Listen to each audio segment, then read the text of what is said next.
ইউনূস সরকারের জ্বালানি উপদেষ্টা ফাউজুল কবির খান অতি উত্তেজনায় তড়িঘড়ি করে রয়টার্সকে দেওয়া এক সাক্ষাৎকারে বললেন, ভারতের আদানি গ্রুপের সঙ্গে ২৫ বছরের চুক্তি আদালত থেকে বাতিল না হলে যে দামে বিদ্যুৎ আমদানি করা হচ্ছে তা দ্রুত কমাতে চাইবে বাংলাদেশ। আহা আহা, কি দম্ভ, কি উত্তেজনা! কিন্তু শেষ পর্যন্ত কি হলো? হাইকোর্টের নির্দেশে গঠিত উচ্চ পর্যায়ের তদন্ত কমিটি তাদের তদন্ত শেষ করলো, যথাসময়ে প্রতিবেদনও জমা দিল। আবার ওদিকে অন্তর্বর্তী সরকারের বিদ্যুৎ বিভাগও চুক্তির বিষয়ে অতীতে হওয়া সব দর কষাকষির নথিপত্র ও প্রতিবেদন আদালতে জমা দেয়। সবকিছু পর্যালোচনা শেষে দেখা গেল চুক্তিতে আইনের কোনো ব্যত্যয় হয়নি, নিয়ম মেনেই আদানির সঙ্গে চুক্তি করেছে তৎকালীন আওয়ামী লীগ সরকার। অর্থাৎ চুক্তিতে কোনো প্রকার অনিয়ম বা দুর্নীতি হয়নি, দেশের স্বার্থ ক্ষুণ্ণ করা হয়নি। হাইকোর্টের এমন অভিমত চুক্তিবিরোধী সমালোচনার আগুনে পানি ঢেলে দিলে সেই আগুন ক্রমশই নিভতে থাকে।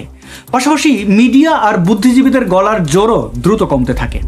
সরকার ভেবেছিল তারা হাঁপ ছেড়ে বেঁচেছে, প্রোপাগান্ডা ছড়িয়ে আওয়ামী লীগকে বিদায় করা গেল, আবার হাইকোর্ট দেখিয়ে সপক্ষের মানুষদেরও একটা বুঝ দেওয়া গেল। মন্দ কি?